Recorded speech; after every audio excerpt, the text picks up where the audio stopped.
Bismillahirrahmanirrahim. Assalamualaikum warahmatullahi wabarakatuh. Innal hamdalillah nahmaduhu wa nasta'inuhu wa nastaghfiruh wa na'udzu billahi min shururi anfusina wa min sayyiati a'malina. Man yahdihillahu fala mudilla lahu wa man yudlil fala hadiya lahu. Asyhadu an la ilaha illallah wa asyhadu anna Muhammadan 'abduhu wa rasuluh. Allahumma shalli ala Muhammad wa ala ali Muhammad. Rabbi syrah li sadri wa yassir li amri wa hlul 'uqdatam min lisani yafqahu qawli. Alhamdulillahirabbil alamin. Kita bersyukur kepada Allah Subhanahu wa taala di mana di hari kelima ini Allah Subhanahu wa taala masih memudahkan kita di dalam beribadah, di dalam ketaatan di bulan Ramadan. Salat serta salam mari kita sampaikan kepada junjungan kita Nabi besar sallallahu alaihi wasallam,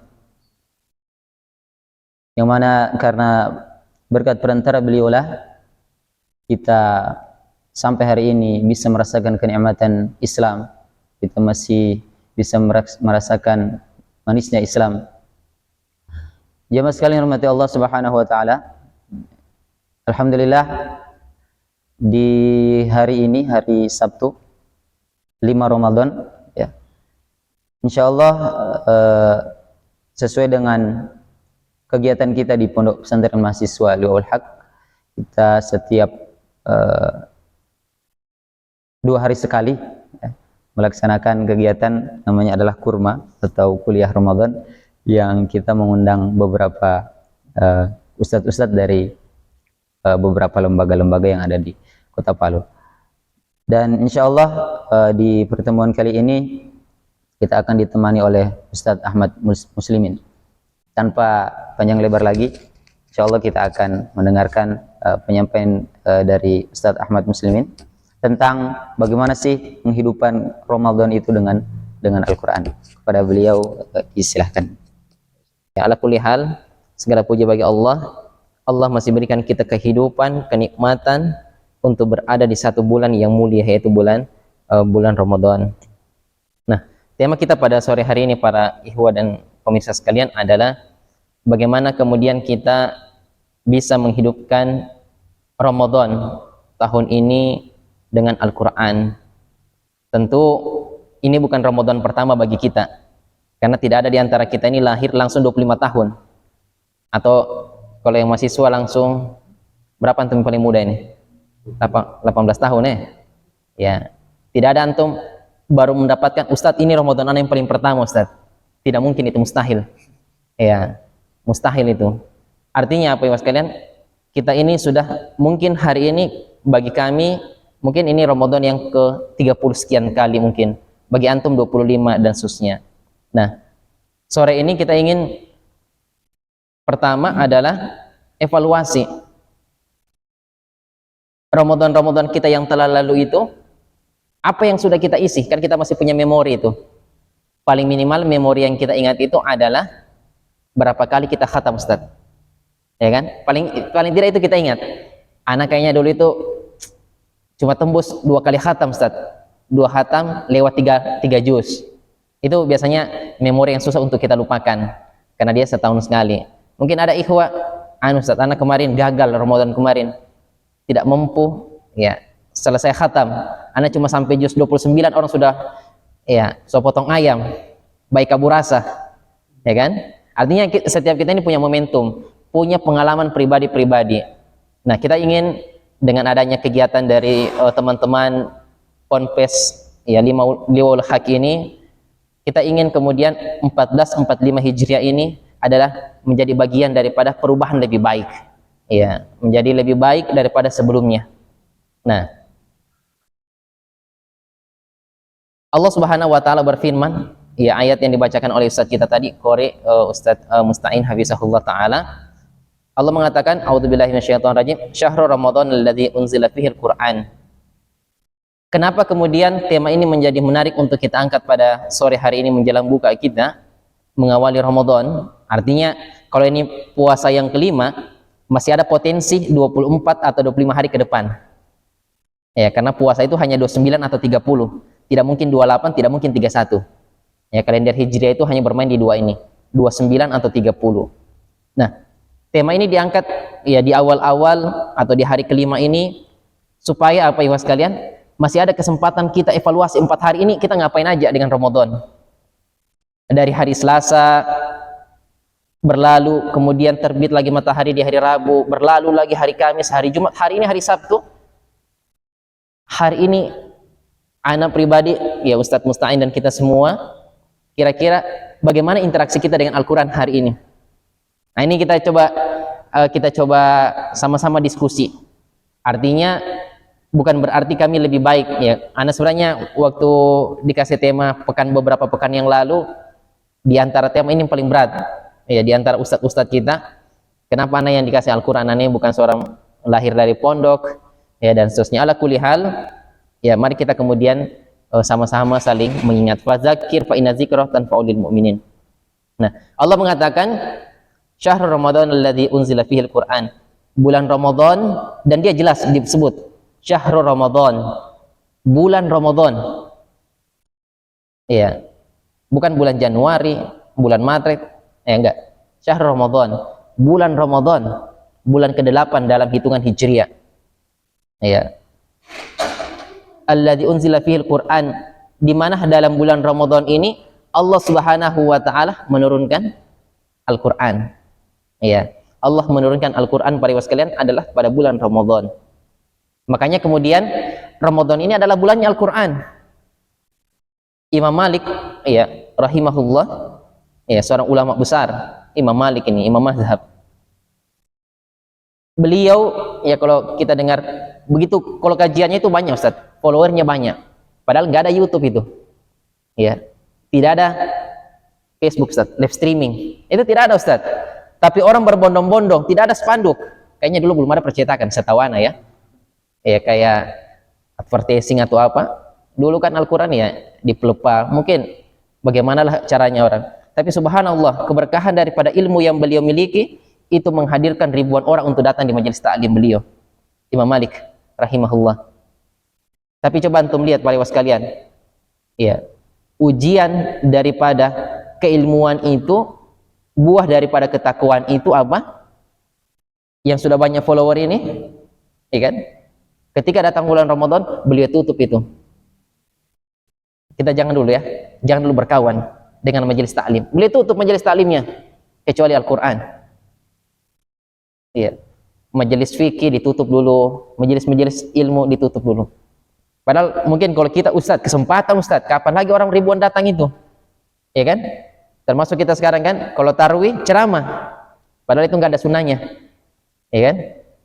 Kenapa? Mengambil momentum, kesempatan. Imam Malik rahimahullah, malah beliau kemudian menutup majelis taklim itu. Untuk apa ya sekalian? Adalah untuk betul-betul memaksimalkan Ramadan dengan Al-Quran. Ya. Kenapa? Karena Al-Quran itu adalah bulannya adalah di Ramadan. Tapi bukan berarti di luar Ramadan kita tidak membaca Al-Quran.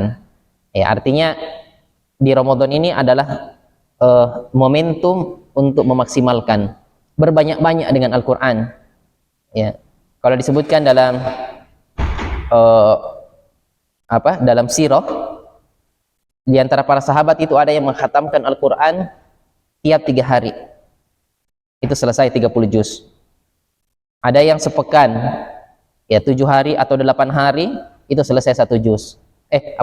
Satu kali khatam 30 juz. Ya, kalau yang kita dengar yang paling ekstrim, Imam Syafi'i rahimahullah, ya 60 kali khatam. 60 kali khatam dalam bulan Ramadan. Berarti 1 hari 2 kali khatam. Nah, cuma memang bedanya iwas sekalian adalah kalau kita menghatamkan Al-Quran dengan lembaran-lembaran, kalau mereka dengan hafalan.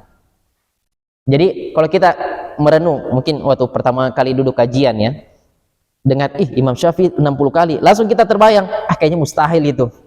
Kita lagi didongeng ini, pengantar tidur ini. Ya kan? Kenapa? Karena kita langsung bayangkan diri kita. 1 juz saja terlipat-lipat lidah. Ya, 1 juz belum tentu selesai 1 juz. Apa 1 jam? Bagaimana Imam Syafi'i 60 juz 1 hari 1 malam? Ya. Ternyata memang dengan hafalan ikhwas sekalian. Ya. Jadi mungkin lagi naik motor, selesai 1 juz. Ya, lampu merah selesai 5 lembar. Kalau kita kan lampu merah yang kita baca iklan rokok, ini tidak berkah. Baru gambarnya perempuan, tambah lagi tidak jadi. Ya, dan seterusnya. Jadi memang beda. Ya. Kemudian mereka menghatamkan di solat-solat mereka. 1 kali solat, 1 kali ngaji. Kalau kita kan tidak. Solat qul huwallahu ahad, takbir, bangkit lagi qul a'udzu birabbil nas. Jadi belum baca. Oh sudah Ustaz, sepertiga juz anak baca tadi itu, sepertiga Al-Qur'an. Al-Ikhlas kan sepertiga Al-Qur'an. Wah, nah so berarti kalau beberapa masjid rakaat tarawih keduanya itu adalah Al-Ikhlas. Pokoknya setiap rakaat kedua tarawih itu Al-Ikhlas. Jadi 4 kali kalau yang ambil apa? 8 tarawih berarti 4 kali dia baca Al-Ikhlas, berarti dia 1 kali hatam. Dia bilang Ustaz, anak 1 kali hatam ya. Kenapa? 4 kali Al-Ikhlas anak baca. Pokoknya setiap tarawih yang kedua, keempat, 6, 8 Al-Ikhlas. Ya. Nah, kembali was kalian. Jadi syahr ya Ramadan ini adalah bulannya Al-Qur'an. Nah, ada yang menarik ya was kalian, mungkin nanti di hari Senin akan lebih dalam anak mudah-mudahan bisa lebih masuk ke situ. Tapi ada ingin sebagai pengantar bahwa kenapa kemudian apa esensi yang kita inginkan daripada Al-Qur'an ini? Ya. Apa sebenarnya yang kita, apakah kita hanya sekedar ingin kejar-kejaran baca Ustaz, pokoknya nak 1 hari target 5 juz, hantam, pokoknya panjang pendek hantam saja, yang penting rata itu rumput. Ya, kalau kita berkebun dulu Ustaz, kalau dikaji harian pokoknya hantam, kejar jauh, barangkali mau rata dengan tak cabut akar tiada urusan, yang penting yang punya kebun lihat so sampai di sana yang baru paras, ya kan? Tapi bukan hanya sekedar baca, tapi bagaimana ada kaidah-kaidah di situ. Nah, yang paling penting ya sekalian, kata Allah Subhanahu wa taala adalah hudal linnas. Al-Qur'an yang Allah Subhanahu wa taala turunkan ini kepada Nabi sallallahu alaihi wasallam yang sampai hari ini menjadi pedoman bagi kita, petunjuk bagi kita. Apa harapan kita? Dia menjadi huda, menjadi petunjuk bagi manusia. Kita hidup ini para sekalian, yang kita inginkan hanya apa? Kita ingin petunjuk. Kita ingin hidup kita ini terarah. Ya. Tidak kayak, mohon maaf ya, tidak seperti angin. Ya. Kesana kemari tidak jelas, tergantung angin kemana bawa, asap ke sana. Ya, yang kemarin sempat polemik ini ya, masalah polusi ini. Tapi kita ingin hidup kita ini betul-betul terarah, hudal linnas. Makanya kemudian petunjuk inilah yang kemudian kita minta kepada Allah dalam solat-solat kita. Ihdinas siratal mustaqim. Ya Allah, tunjukkan kepada kami jalan yang lurus. Inilah Al-Qur'an. Bagaimana kemudian kita ingin menjadikan hidup kita ini lebih terarah, ya, kalau kita kemudian jauh daripada Al-Qur'an. Ya. Sehari nggak pernah baca Al-Qur'an, ya naudzubillah. Nggak pernah, namanya saja aplikasi ada dalam HP, nggak pernah dibuka. Ya kan? Nah, ini was kalian, ya. Dibuka nanti kapan? Nanti waktu taklim, waktu tarbiyah, baru dibuka. Ya. Ini musibah, ya. Ini musibah besar bagi kita. Ketika kita ingin mendapatkan hidayah, kita ingin mendapatkan petunjuk, tapi kita jauh daripada petunjuk itu. Apa itu? Dari Al-Qur'an. Ya. Alif lam mim zalikal kitabul la raiba fihi hudal lil muttaqin. Kembali lagi. Pokoknya Al-Qur'an itu dia sebagai petunjuk. Ya, bagi orang-orang yang bertakwa. Nah, di sini sekalian Allah Subhanahu wa taala. Jadi Al-Qur'an itu dia menjadi petunjuk bagi kita. Kita ingin melakukan apa? Ada petunjuk dari Al-Qur'an. Ya. Kita sebentar mau buka nih. Kita buka sebentar jam berapa? Kita kapan buka sebentar? Hah? Sama juga orang tanya, kapan terakhir kita makan sahur? Antum mau jawab apa? Kapan kita terakhir makan sahur? Maka jadikan Al-Quran sebagai petunjuk. Kapan terakhir makan sahur? Ya ketika terbit fajar, waktu subuh. Kapan kita berbuka? Ketika matahari terbenam. Itu petunjuk Al-Quran. Itu petunjuknya. Karena kalau bicara jam boleh jadi beda-beda. Ya, jadwal ini beda, di sana beda. Ya, mungkin jadwal yang kami pegang beda dengan antum pegang. Waktu Anoa dengan waktu Tondo beda. Barangkali, Allahu a'lam. Jadi, kalau Al-Quran yang kita jadikan petunjuk, pedoman ikhwas sekalian, itu tidak akan ada perbedaan. Ya. Mau di Jakarta, mau di Malaysia, mau di Saudi, kapan mereka buka? Kita boleh berdebat masalah jam, tapi kita tidak mungkin berdebat masalah itu tadi, ketika matahari terbenam. Nah, dia menjadi petunjuk dari semua konteks kehidupan. Ya. Dia mau bermuamalah, atau mau jual beli, mau bertransaksi, mau bekerja, ya Al-Quran menjadi petunjuk. Nah, jadi Al-Quran temanya ini adalah bagaimana dia kemudian menjelmah menjadi bagian dari kehidupan kita.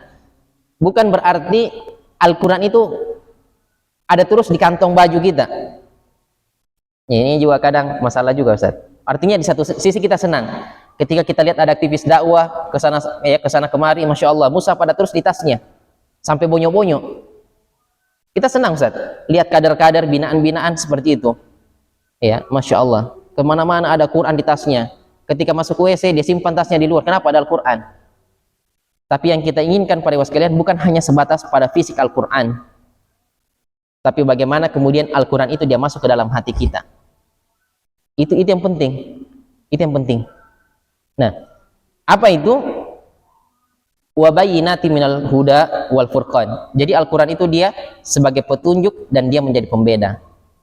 Nah, ketika Al-Quran ini, Ustaz Mustain, ketika Al-Quran ini sudah menjelmah dalam kehidupan kita, sebagaimana tema ini para sekalian, mudah-mudahan Allah menjaga anak ya sebagai pembicara dan antum semuanya.